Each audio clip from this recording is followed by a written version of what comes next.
Muito bem, Ciência Política começando, uma boa segunda-feira para você, uma semana excelente, a semana do Natal, que seja de muita prosperidade para todos. E nós seguimos aqui, trabalhando e trazendo informação para você ficar por dentro da política, já sabe, é com a gente aqui no Ciência Política. Muito obrigado pela sua companhia em mais esta semana que está começando. Mas na semana passada, na última sexta-feira, o Ciência Política deu um show de cobertura, graças a uma grande equipe que trabalhou junto com a gente na cobertura da diplomação e a elas que estavam lá, a Poliana Oliveira e Cíntia Lages. A Poliana produziu tanto material que ainda hoje rende, a Poliana. Hoje rende. Inclusive, eu queria mandar um abraço pro fotógrafo lá do TRE, que disse que estava atrapalhando tudo.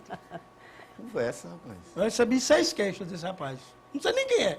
Para não dizer que é impedindo o acesso ao desembargador, não deixando os fotógrafos as outras coisas tirar foto. Atrapalhando o trabalho da imprensa. Fazendo uma reserva de mercado, do mercado que não é dele, que ele está lá de passagem. Ele tem uma banca, né, só. Vamos deixar a imprensa ele não trabalhar, ele não é permissionado. Né?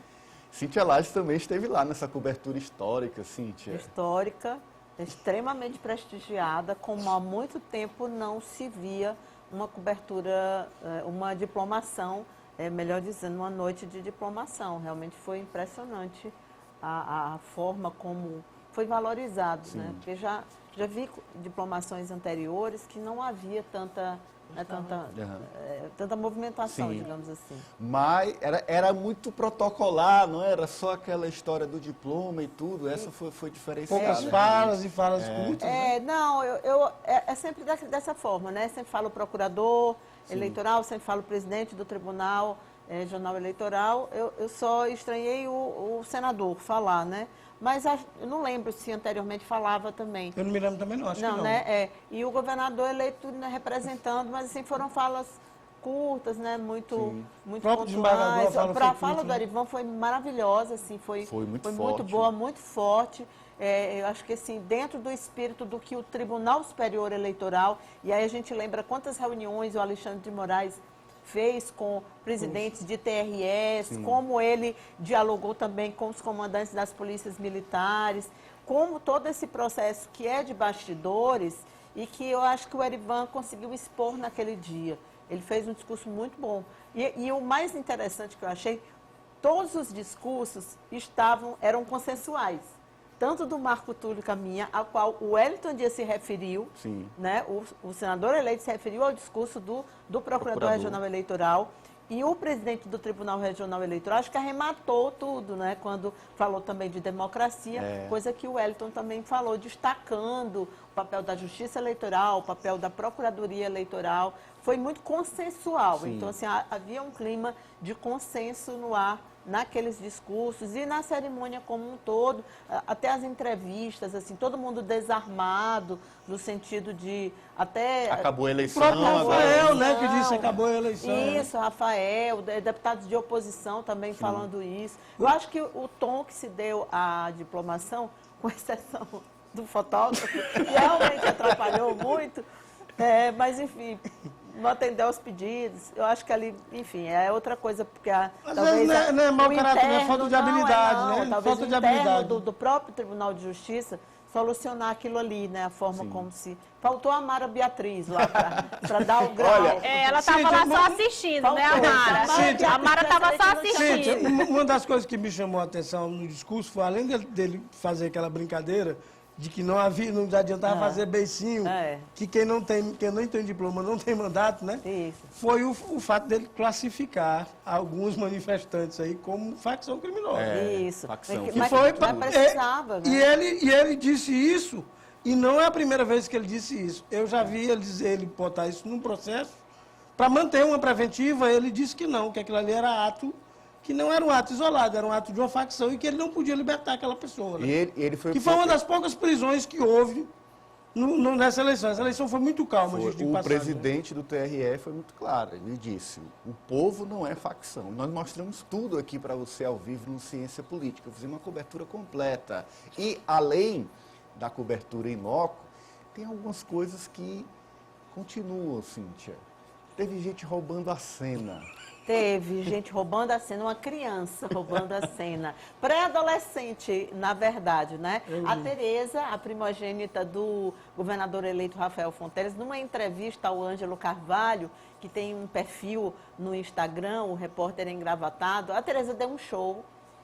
Ela falou, mas falou assim, sabe, um misto de ingenuidade, de explosão, de alegria, que só as crianças conseguem. E ela definiu, acho que ali ela expôs quem é o pai dela para ela. E, de certa forma, é a mesma maneira como a gente vê o Rafael Fonteles. Aquela pessoa rígida quando tem que ser, mas ao mesmo tempo aquela pessoa que abraça, como ele sempre falou na campanha, né? Que queria que a população, cuidar da população. E a Tereza, a entrevista da Tereza é interessante por isso. Vamos conferir então. Roda pra gente, Ju. Tipo assim, tipo assim, eu me sinto alguém importante, eu me sinto alguém tão feliz, tão, sabe, é tão emocionante isso, sabe, é uma grande honra ser filha dele. Eu tenho muito orgulho do meu pai. Meu pai é um grande exemplo pra mim, inclusive, ele é muito legal e às vezes ele é muito rígido, entendo? Mas, tirando isso, ele é muito legal, muito divertido, muito extrovertido, ele brinca demais e, assim, ele é rígido em questão de comportamento e também ele se concentra muito no trabalho, ele dedica muito seu tempo pra gente e, sabe, ele é bem organizado e eu amo meu pai, do jeito que ele é. Quando você soube que ele tinha sido eleito governador do Piauí, o que passou na sua mente ali naquela hora? Tipo assim, foi uma explosão de coisas. Era alegria, era emoção, era felicidade, tudo ao mesmo tempo. Tipo assim, era uma explosão muito grande de coisas. Eu fiquei muito emocionada e muito feliz também. Você acha então que o seu pai vai cuidar do Piauí do mesmo jeito que cuida de vocês? Tenho certeza, porque o povo do Piauí é como se fosse a família dele. Bacana, hein? Gente, eu já vi assim, 2 crianças até agora. Eu estou com 30 anos praticamente acompanhando política.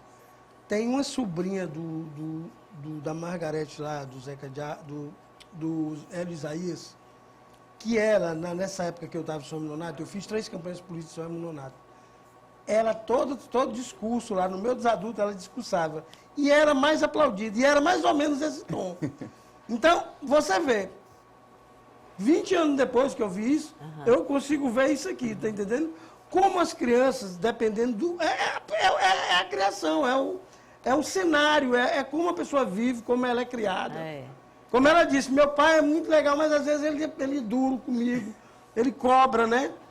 Quer dizer, pai não é também só dar o céu, né? Tem que mostrar que há uma perspectiva de inferno para quem não quer ir para o céu. Então, eu achei impressionante. É a geração do Barretinho. É muito engajado.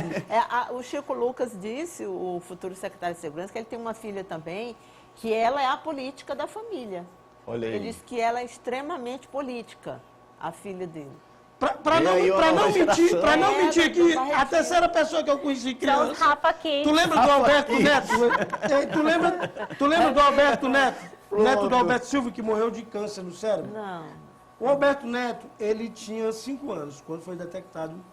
Me perdoe o Paulo, né, que eu trabalhei com o Paulo Silva. Me perdoe o Paulo se eu estou errando a idade. Mas ele tinha 5, 7 anos. E ele não era batizado ainda. Quando o Covas conheceu ele, o Covas disse a ele... Esse menino vai ser meu afilhado, Paulo. Não, mas já tem um afilhado lá, vai ser um tio meu. Não, ele vai ser meu afilhado. O menino, com 5, 7 anos, ele chegava na reunião, ele cumprimentava todo mundo, sabendo quem era que estava cumprimentando. E aí, no final, sempre ele dava um concerto de piano, igual o velho Alberto. O velho Alberto, ele tocava piano desde 5, né? Aí ele dava um concerto de piano. Mas já outros lá da família, uma decepção, né? Mas o Alberto Neto, com 7 anos, deu um câncer na área nobre. O filho do Bruno cérebro, Covas, ele morreu. o Thiago Covas. Também assim, se destacou bastante, né? Durante todo impressionante, aquele processo falando, difícil que o pai passando e ele mostrando uma firmeza que muitos adultos... Pois o Alberto não Neto era têm, desse né? jeito. O Alberto Neto, ele chegava na reunião, ele cumprimentava uma unha. Não era aquele cumprimento de criança, não. Era cumprimento, assim, de um deputado, né? João,